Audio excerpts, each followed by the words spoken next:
Good morning class. आज हम बहुत इम्पोर्टेंट टॉपिक पढ़ेंगे आपके इस चैप्टर का, वो है राउल्स लॉ। तो राउल्स लॉ क्या होता है? जब कोई लिक्विड या कोई सॉल्यूशन बनाया हुआ होता है हमने, तो उनका वेपर प्रेशर कितना होगा, कितने कंपोनेंट है, अलग अलग है उस हिसाब से। तो फॉर एग्जाम्पल सबसे पहले मान लो हमने कोई भी कंपोनेंट मान लो, मतलब 10 कंपोनेंट है, 5 कंपोनेंट है, 2 कंपोनेंट, कितना भी हो, वो क्या कह रहा है कि it states that the partial pressure of a component in a solution. Solution में हमें नहीं पता कितने कंपोनेंट है, बट जितने भी कंपोनेंट्स है, मान लो हमने कोई एक कंपोनेंट लिया, सबका होगा वही सेम रूल सब पे अप्लाई होगा। किसी एक कंपोनेंट का जो सॉल्यूशन में प्रेजेंट है उसका partial pressure is equal to the mole fraction of that component in solution multiplied by vapor pressure of that component in pure state। ये इतना सारा लंबी चौड़ी कहानी है ना, ये सिर्फ आपको लिखने के लिए है। जब आप मैथमेटिकली करोगे सिंपल है। क्या है ये? है पार्शियल प्रेशर। किसी भी कंपोनेंट का लोगे भाई, 1 नंबर कंपोनेंट है, 2 नंबर कंपोनेंट है, 3 नंबर कंपोनेंट है, कितना भी हो सकता है। तो ये उस कंपोनेंट के लिए लिखा हमने पार्शियल प्रेशर, ठीक है। तो वो पार्शियल प्रेशर का क्या रिलेशन है? वो ये कह रहा है कि ये पार्शियल प्रेशर जो होगा उस कंपोनेंट का, वो बराबर होगा किसके? दोनों की मल्टीप्लीकेशन के। कौन से दोनों? ये जो है ये है मोल फ्रैक्शन इसी कंपोनेंट का, जो मान लो हमने यहाँ मान लो कंपोनेंट 1 की बात कर रहे हैं। तो अगर पार्शियल प्रेशर हम कंपोनेंट 1 का कैलकुलेट कर रहे हैं तो ये मोल फ्रैक्शन ऑफ कंपोनेंट 1 है, ठीक है। इनटू में हमने मल्टीप्लाइड क्या किया है बेटा? जब भी आपको इस चैप्टर में यहाँ पे पी नोट आ जाए, मतलब ये नोट बोल रहे हैं हम जो, तो इसका मतलब ये जो है ये प्योर स्टेट में जब होगा तब की बात हो रही है। प्योर स्टेट का मतलब है, अभी तो हम क्या कह रहे हैं कि सॉल्यूशन के अंदर पार्शियल प्रेशर कितना है, ठीक है ना। मतलब सॉल्यूशन में उसका हिस्सा कितना है, प्रेशर उसने कितना क्रिएट किया है, वो उसका वेपर प्रेशर होगा, पार्शियल प्रेशर, ठीक है ना। मतलब फॉर एग्जाम्पल तुम ये समझ लो, जैसे ये तुम्हारे घर में चॉकलेट आई, ठीक है ना, और इस चॉकलेट में तुम मान लो हो 3 बहन भाई, तो इसका मतलब तुम्हारा हिस्सा कितना हुआ? 1/3, ठीक है। ये कब है? जब तुम क्या थे, जब एक ही चॉकलेट मिली थी और तुम्हें 3 हिस्से करने थे। उसी तरीके से ये बात हो रही है कि जब मान लो कोई सॉल्यूशन है और उसमें मान लो 3 कंपोनेंट है, ठीक है, तो ये इसको कितना वेपर प्रेशर इसने क्रिएट किया, वो उसका पार्शियल प्रेशर होता है, ठीक है। तो पार्शियल प्रेशर कितना होगा, उसकी वैल्यू कितनी होगी, किस बात पे डिपेंड कर रहा है कि इसका हिस्सा कितना है, मोल फ्रैक्शन कितना है इसका। इनटू में जब ये अकेले होता है तब कितना करता है, प्रेशर कितना क्रिएट करता है, ये जो है जब ये अकेला होता है, कोई नहीं होता घर में, तब ये कितना प्रेशर एक्सर्ट करता है वेसल के अंदर, ठीक है ना। तो ये पी नोट का मतलब क्या है कि जब कोई भी नहीं है उसके, सिर्फ अकेला वो कंपोनेंट है, तब कितना प्रेशर क्रिएट करेगा, वो इसका वेपर प्रेशर होता है उस प्योर स्टेट में, ठीक है। तो इसका मतलब हमने क्या निकाला, ये पार्शियल प्रेशर है एक कंपोनेंट का, ठीक है। किसके बराबर हो रहा है कि मोल फ्रैक्शन कितना है, मतलब इस सॉल्यूशन में उसकी हिस्सेदारी कितनी है, इनटू में उसका हो जाएगा कि टोटल वो प्रेशर करता कितना है क्रिएट, ठीक है ना। समझ में आ गई बात? अब इसको अगर फिर भी ना समझ में आए तो तुम इस तरीके से समझ लो। फॉर एग्जाम्पल तुम चॉकलेट कितनी खा सकते हो? 1। तो ये क्या है तुम्हारा पी नोट, ठीक है ना, कि ये गैस अकेले में कितना प्रेशर एक्सर्ट करती है, पी नोट, ठीक है ना। अब क्या हुआ कि घर में आई 1 चॉकलेट, लेकिन हिस्सेदार हैं 3, तो 3 का हिस्सा इस बात पे डिपेंड करेगा कि तुम कितने बड़े हो या कितने छोटे हो। इसका मतलब इस बात पे डिपेंड करेगा मोल फ्रैक्शन पे, ठीक है।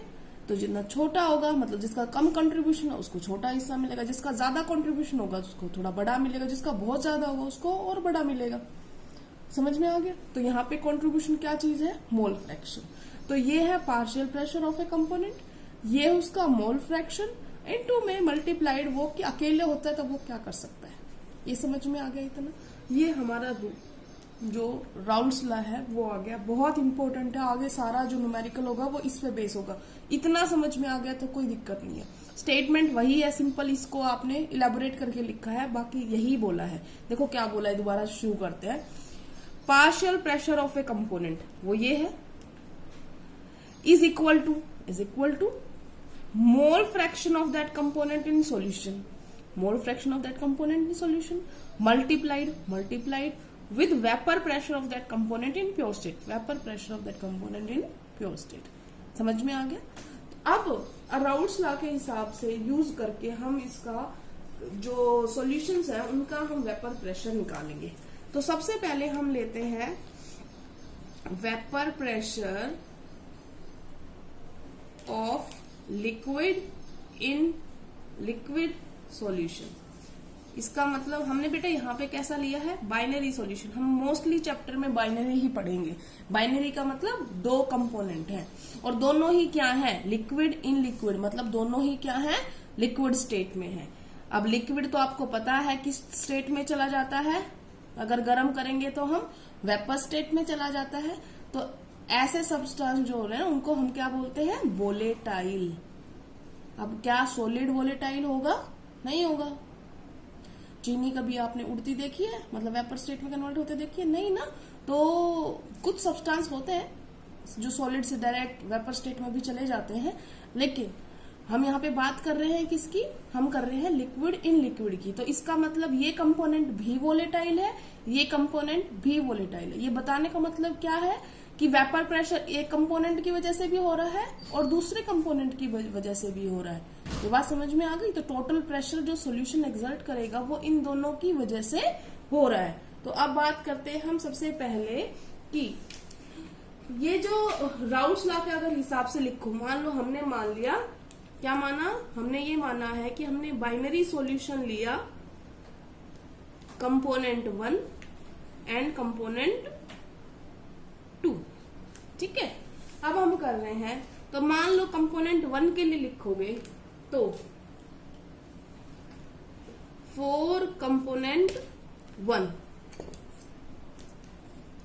कंपोनेंट 1 के लिए हमने लिखा, क्या लिखा हमने कि according to Raoult's law P1 किसके बराबर हो जाएगा, X1 P1 नोट। देखो सेम टू सेम है, कुछ नहीं किया मैंने। Partial pressure 1 component, mole fraction of that component, pure state of that component, vapour pressure. तो ये हो गया 4 कंपोनेंट 1, ठीक है। और 4 कंपोनेंट 2 क्या लिख दोगे, P2 X2 P2 नोट। ये आ गया, ये दोनों बातें समझ में आ गई। अब आपने कभी पढ़ा होगा Dalton's law of partial pressure, पढ़ा है कि नहीं पढ़ा, वो क्या कहता है कि अगर एक वेसल में एक से ज्यादा गैसेज हैं तो सबका पार्शियल प्रेशर जोड़ दो, जितनी है वो टोटल प्रेशर आ जाएगा। तो हमारे पास कितनी वेपर स्टेट में जाने वाली चीजें हैं, एक ये है और एक ये है, एक ये प्रेशर क्रिएट कर रही है, एक ये प्रेशर क्रिएट कर रही है। तो अगर मैं बात करूं total pressure of the solution कितना हो जाएगा, बताओ, दोनों को जोड़ दें हम, तो टोटल प्रेशर को बेटा हमने ले लिया P, total pressure over the solution. तो क्या हो जाएगा, इसको हमने मान लो लेट इट बी, हमने मान लिया सिर्फ P, ठीक है, हमने सिर्फ P मान लिया इसको। तो इसको हम लिख देते हैं, चलो टोटल लिख लेते हैं तो कंफ्यूज नहीं रहेगा। और P टोटल क्या है, इसको जोड़ दो और इसको जोड़ दो, दो ही कंपोनेंट है हमारे पास, P1 प्लस में P2।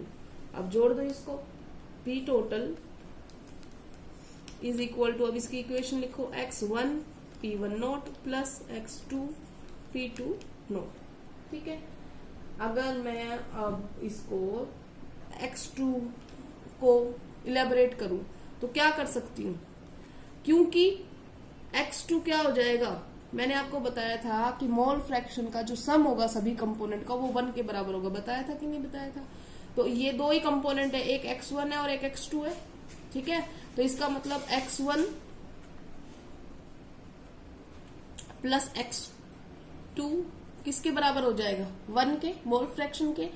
दोनों का मोल फ्रैक्शन जोड़ दे तो 1 के बराबर होना है, दो ही कंपोनेंट है उसमें। तो हम इस X2 की वैल्यू अगर लिख दे तो X2 की वैल्यू क्या हो जाएगी, या X1 की लिख दो या X2 की लिख दो, कोई दिक्कत नहीं, दोनों सेम ही है। मान लो हम X1 की लिख लेते हैं, X1 is equal to 1 minus x2।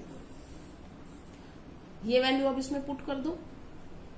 P total is equal to x1 तो चेंज कर दिया ना हमने, 1 minus x2 P1 not plus x2 P2 not. और इसको खोल के देखो, P1 not minus x2 P1 not plus x2 P2 not. कुछ कॉमन लग रहा है आपको जो आप क्लब कर सकते हो? x2 कॉमन लग रहा है, हम इसको क्लब कर दे साथ में, तो क्या आ गया हमारे पास? P1 नॉट प्लस x2 हमने कॉमन निकाल लिया है, क्या बच गया? P2 not minus P1 not. ठीक है, ये आपका आ गया P टोटल। तो हमारा P टोटल जो हो जाएगा, P total is equal to P1 not plus x2 P2 not minus P1 not. ये आ गया हमारा लास्ट। तो इससे हमने लिक्विड इन लिक्विड का टोटल वेपर प्रेशर कैलकुलेट कर लिया। वही तो निकालना था हमने, vapour pressure of liquid in liquid solution. तो सॉल्यूशन का ये क्या है? वेपर प्रेशर है, और ये इसके बराबर हो गया। समझ में आ गया होगा। तो ये था simple vapour pressure of liquid in liquid. लेकिन पेपर में मोस्टली जो आता है बेटा वो सॉलिड इन लिक्विड का आता है, जो नेक्स्ट आएगा। तो अभी हमने क्या किया है, दोनों कंपोनेंट लिए हैं वोलेटाइल। हम अब अगला लेंगे नॉन वोलेटाइल सॉल्यूट, और उसके साथ फिर सॉल्वेंट जो वोलेटाइल होगा। तो आज के लिए हम इतना ही कर रहे हैं। ठीक है, यह आप अपनी नोटबुक में लिख लीजिएगा। Thank you class.